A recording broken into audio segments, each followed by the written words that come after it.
দেশজুড়ে সংকট সমস্যা তা থেকে উত্তরণের চ্যালেঞ্জ আর সম্ভাবনার কথা তুলে ধরতে চলছে ডিবিসি এক্সপ্রেস। বিশেষ এই আয়োজনে মতামত থাকছে তৃণমূল থেকে শুরু করে নীতি নির্ধারকদের। ডিবিসি এক্সপ্রেস আজ সারাদিন আছে রাজধানীর স্বামীবাগে। CSRM DBC express. আমি এই মুহূর্তে আছি পুরানো ঢাকার স্বামীবাগ। এটি বেশ ঐতিহ্যবাহী, অনেক প্রত্নতান্ত্রিক স্থানের জন্য এই জায়গাটা বিখ্যাত। এখানকার অনেক সংস্কৃতি, অনেক ইতিহাস সমৃদ্ধ রয়েছে, কিন্তু নানা কারণে এই ইতিহাস সমৃদ্ধ কিছুটা ঢাকা পড়েছে। ঠিক এই মুহূর্তে আমার সাথে যুক্ত হয়েছেন এখানকার বেশ কয়েকজন গণ্যমান্য ব্যক্তিবর্গ। এখানকার স্থানীয় আছেন, আপনারা দীর্ঘ সময় ধরে আপনার স্থানীয় বসবাস করছেন। তো এই যে ইতিহাস সমৃদ্ধ আপনাদের স্বামীবাগ, এখন কি সমস্যায় আপনারা আছেন, আর যদি একটু আপনার মতামত জানতে চাই। আপনাকে সর্বপ্রথম ধন্যবাদ।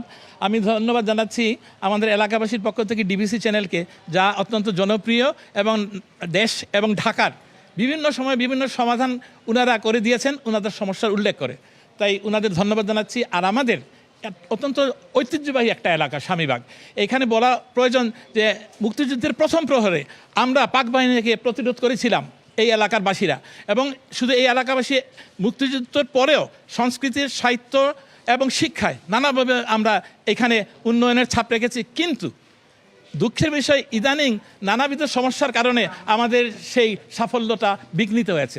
বিশেষ করে আমরা বলি, আমাদের এই এলাকায় সকালেও হয়, মধ্যরাতে বেশি হয় ছিনতাইকারীদের দৌরাত্ম্য।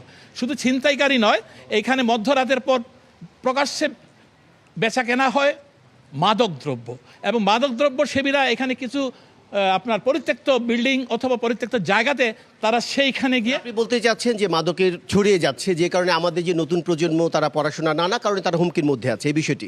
আর একটা জিনিস আছে, এইখানে আমাদের প্রবেশ মুখে আপনারা হয়তো দেখেছেন গাড়ি ঢুকান মুখে, এইখানে বিউটিফিকেশনের নামে কর্তৃপক্ষ এখানে বড় বড় চৌবাচ্চার মতো কিছু জায়গা করেছে, কিন্তু সেইখানে এখন দেখা গেছে প্রচুর পানি জমে বরং ডেঙ্গুর চাষ হচ্ছে।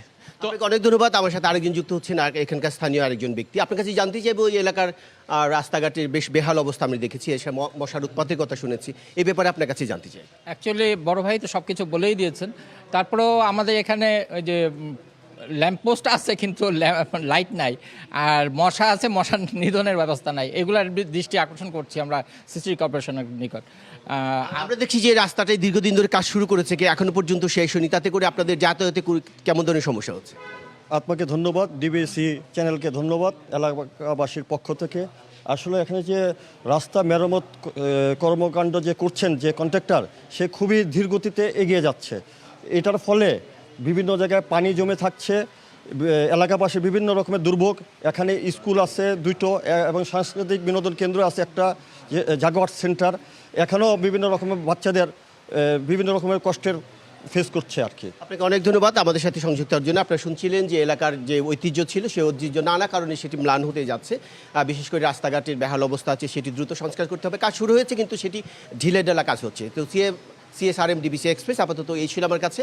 আমরা পরবর্তীতে যাব মুগদা কমলাপুর এলাকায়, সেখানকার সমস্যাগুলি তুলে ধরার চেষ্টা করব দুপুর 2টা নাগাদ।